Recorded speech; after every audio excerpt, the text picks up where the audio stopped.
Good morning once again, televiewers of My Media Prime Television. You're on to your favorite bilingual program, The Brief, live on My Media Prime Television.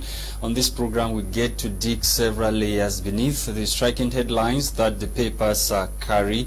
And on today's edition of the program, the papers focusing on decentralization, the case of the northwest and southwest regions of the country. We equally be looking at the death of prominent Nigerian televangelist. We are talking about TB Joshua, who reportedly died over the weekend in Nigeria. Thank you so much for tuning in. Audrey Zaxa is around with the French newspapers. Bonjour Audrey. Bonjour à toi, Lasha Kingsley. Bonjour à vous, fidèles téléspectateurs. Merci une fois de plus de nous rejoindre sur Débrief, votre émission favorite, une émission dans laquelle nous analysons les journaux, les grands titres. Et donc, ce matin, plusieurs sujets meublent la presse francophone choisie par notre rédaction. Et voilà, si vous avez débuté des chantiers de construction, vous aurez certainement remarqué que les prix de matériaux de construction ont augmenté. Et donc le journal Mutation par lequel nous débutons en parle d'ailleurs à sa une. Le journal a donc fait une enquête et il en ressort que les prix de ces matériaux de construction sont en hausse. Et d'après ce que le journal nous dit, on parle certainement, on parle du ciment, le fer à béton sont voilà les matériaux cités par notre confrère Mutation. Continuons avec l'autre journal, le journal de Congo Félix, le journal le jour de Aman Mana qui traite d'une actualité sociopolitique du Cameroun. Le jour donne donc ce jour la parole à Congo Félix Agbor, avocat et militant des droits de l'homme. Dans leur entretien paru en page 3, l'avocat au barreau du Cameroun évoque la question de l'alternance au sommet de l'État et donne quelques pistes qui pourraient mener à cet état de choses. Il est temps pour une alternance au pouvoir. C'est ce que vous lirez donc, ou alors c'est ce que vous pouvez lire à la page du journal Le Jour, qui indique que le régime en place est de plus en plus incapable de répondre aux attentes des Camerounais et d'apporter des solutions adaptées à leurs préoccupations. C'était donc les propos de l'avocat au barreau du Cameroun, Nkongo Félix Agbor. Voilà, poursuivons avec le journal Réalité Plus qui nous amène à Banganté, dans la région de l'Ouest, pour visiter les chantiers qui attendent Eric Ignat, nouvellement élu à la tête de la commune. Selon le journal, le nouveau maire de Banganté a prêté serment devant les tribunaux de Banganté le 3 juin 2021 dans une ambiance de fête totale. Les populations attendent beaucoup d'Eric Ignat, de l'eau potable en ville et dans les villages, le maintien Banganté propre, il doit maintenir Banganté propre, le soutien aux écoles et aux formations sanitaires, encadrer les commerçants et mototaximènes et la mobilisation de la masse pour le développement de Banganté. Eric Ignat dit donc avoir les armes de sa politique et attend travailler avec tout le monde. Vous lirez donc plus sur cette actualité et dans la page, enfin en tout cas dans le journal Réalité Plus que vous retrouverez dans les kiosques à journaux ce matin. Terminons avec le journal de Faustin Njikam, Tribune d'Afrique, qui revient sur les malversations autour des fonds Covid-19 au Cameroun avec cette déclaration de l'honorable Jean-Michel Nitieux qui accuse Ferdinand Gongo, secrétaire général à la présidence de la République, et le professeur Louis Samé Oyono, voilà, le directeur il dit être les principaux responsables de la non-production locale de l'hydroxychloroquine au Cameroun. Voilà, c'est donc ce que le journal de Faustin Jikam, Tribune d'Afrique, dit ce matin. Pardon, on n'a pas pu, il y a une petite erreur là, on a plutôt cette info, mais bon, c'est pas grave, on va en parler ce matin. Voilà pour les tabloïds en langue française. Place au tabloïd en anglais avec toi, Lasha Kingsley. Thank you, Rizak. Let's kickstart with the song Sun newspaper this morning. The Sun newspaper, of course, is taking us to Limbe to talk about the Limbe Deep Sea Port. 13 months after the two separate decrees that were signed by President Paul Biya, bringing up the status of the said port to those of Kribi and Douala. 31 months after President Paul Biya decrees Limbe Deep Sea Port yet to take off. 1 year, 1 month after two presidential decrees upgraded the Limbe Autonomous Port to the status of Douala and Kribi, it is worrying silence. What's blocking the appointment of board members, top management, and its effective takeoff? That's the question the Sun newspaper is asking this morning. The paper equally reports on the death of Nigerian televangelist Prophet TB Joshua. The paper says the world in shock as Prophet TB Joshua dies 1 week to 58th birthday. The paper is also reporting about the appointment of Joe Chebonken Kalebose as a new president of the National Communication Council of Cameroon. He replaces Peter Esoka, who was running the said organization for many years now. Let's leave the Sun newspaper this morning. We are with the Guardian Post, newspaper this morning, talking about decentralization in the country, attempts to play games with decentralization. The paper says CPDM senator warns Northwest and Southwest will revolt against dictates from Yaoundé. The senators, according to the paper, for several years since decentralization was enshrined in the 1996 constitution, the government of Cameroon has been dragging its feet on completely devolving powers to local councils. Government apologists have been accused or accustomed rather to saying that decentralization is a gradual process and much trumpeted decentralization, which the regime apologists are saying. They say it's a gradual process. Meanwhile, these senators are saying that the government of Cameroon is not accelerating the full implementation of the decentralization process. You can get more details about the views of the senator, the CBDN senator, only in this edition of the Guardian Post newspaper. Let's talk about Apostle John Chi, who has paid moving tribute to mentor Prophet TB Joshua. Prophet TB Joshua, who died over the weekend. Apostle John Chi in tear over the departure of his mentor. You can get the tribute paid TB Joshua by his son Apostle John Chi only in this edition of the Guardian Post newspaper. 9 months after contest, we are told that Limbe still to receive 15 or 150 million francs CFA cleanest city prize money.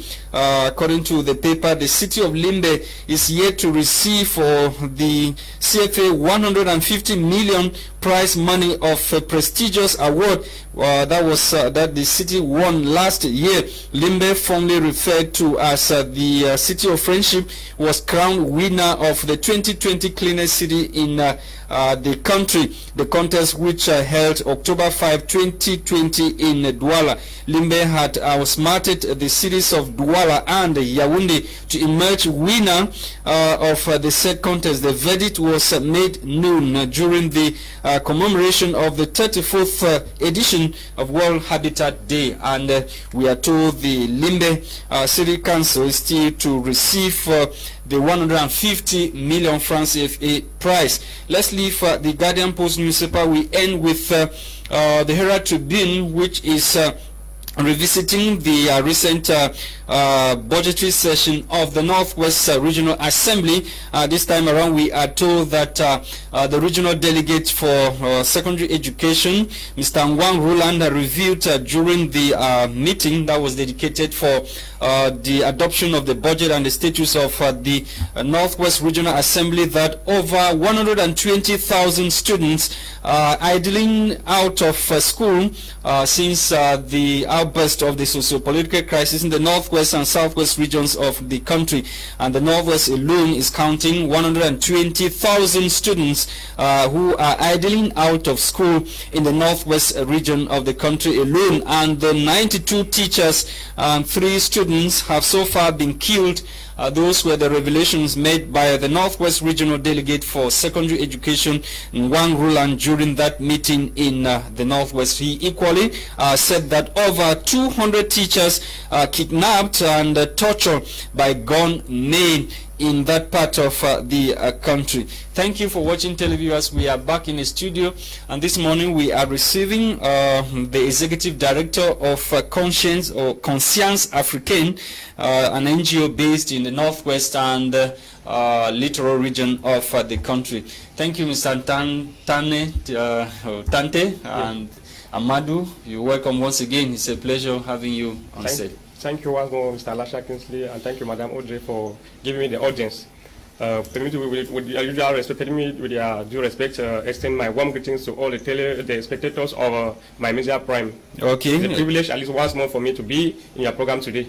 Okay, you said you're the Executive Director of Conscience Africaine, an NGO based in the Northwest region and equally in the littoral region of the country. And you're very much involved in fighting for the rights of the less privileged. When you listen to or read the newspaper Herald Tribune talking about 120,000 students that are out of school in the Northwest region, 92 teachers killed so far and 3 students, what do you have to say as a right defender? I think it is really a gross violation of the rights of these students. I believe that initially when the separatist fighters started this armed conflict, many questioned about this issue of the school boycott, because we know the importance of education. It is because of education that we are where we are today. So that is exactly the reason why many have been condemning this issue of school boycott, calling for both the warring parties do everything possible to guarantee security for for the students who are schooling in this area, because this alarming number of students that we are seeing out of school it is frustrating.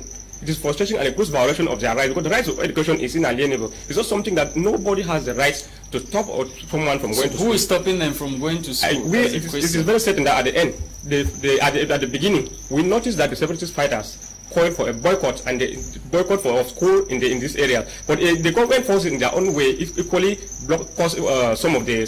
Whose fault is it? Is it not the fault of the parents who respected the call from the separatists? Did they actually understand that this is what they were getting themselves into? No, I don't think it is the fault of the parents, because the security of our citizens matters a lot. If you cannot take your child and send to school, knowing very well the risks at stake, the situation at hand, you know very well that the security is not, the climate is not good, and you take your child and go with him to school, knowing very well that they have been anything can happen to the child. It's preferable to allow the child in the house than take the risk of the child being killed for no reason.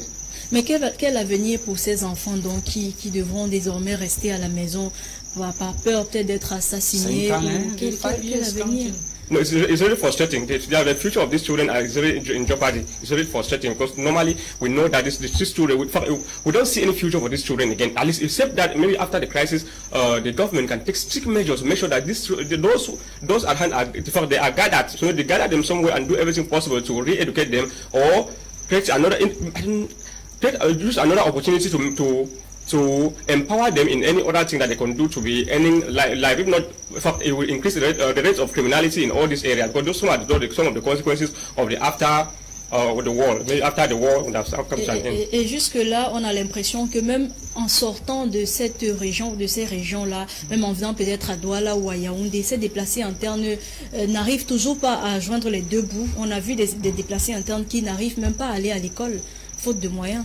Yes, exactly for the money. Some of these things are normally we know that internally displaced person were supposed to be taken care of by the government. It's the national law that ought to apply to those who are internally displaced. But what we see here is that we often hear of the government talking about distribution of food. They only consider the food which is important, because the right of these IDPs to be taken care of by the government. They need to do everything possible to provide accommodations for them, provide feeding to them, and do everything if possible, give them free education so as to encourage them to go back to school. Amadou Tande, instead of doing these things that you are talking about, that are rights of these internally displaced, don't you think that the best solution the government would have done, likewise the separatists, to put a halt to the guns that are smoking over there in the northwest and look for, tangible and sustainable solutions to the crisis? Exactly. That is exactly what we, as well as defenders, have been calling from right at the beginning. We have been condemning all these atrocities, calling on the government to do everything, and the separatist fighters to do everything possible to sit down on the dialogue table and seek solutions to that effect.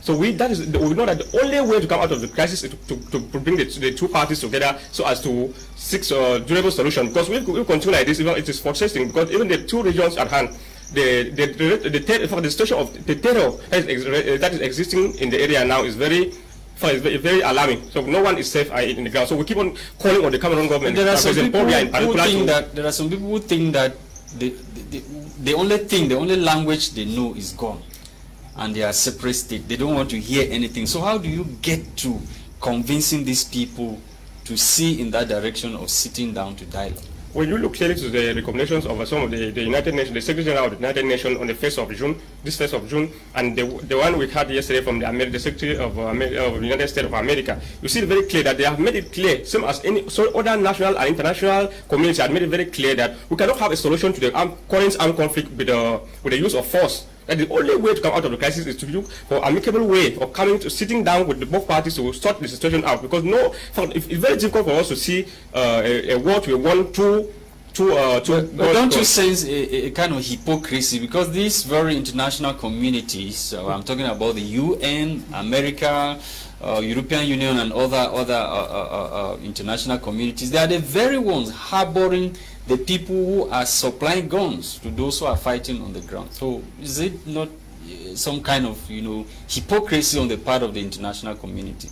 Well, to the best of my knowledge, I don't think it's hypocrisy. For everyone, it's the right. If and everyone has the right, because we don't say that these people are harboring those who are supplying the guns. At the same time, we have a Cameroon government here who are equally playing, who is equally playing a greater role to that effect. Because the United Nations and all other organizations have always called for ceasefire on both parties. We call on the government because the government is in fact the government is the. How do you tell a conventional military to drop down arms? We are talking about the security of the people here. If the government knows very well that once peace and security return to this region, and knows that in order to do this, we have to put an end to these weapons. I think that will bring solution. Why is the government? Question: why is the government afraid of calling both parties, the other warring parties, to sit down and sort solutions to that effect? Because maybe the government, I don't know if some of the people on the ground are benefiting from this thing, and they are doing everything possible to prevent the crisis from coming to an end, because they know that if the crisis comes to an end, they will stop from benefiting from what they are benefiting on the crisis. Let me take you back. A few days ago, some 20 women leaders met in Douala,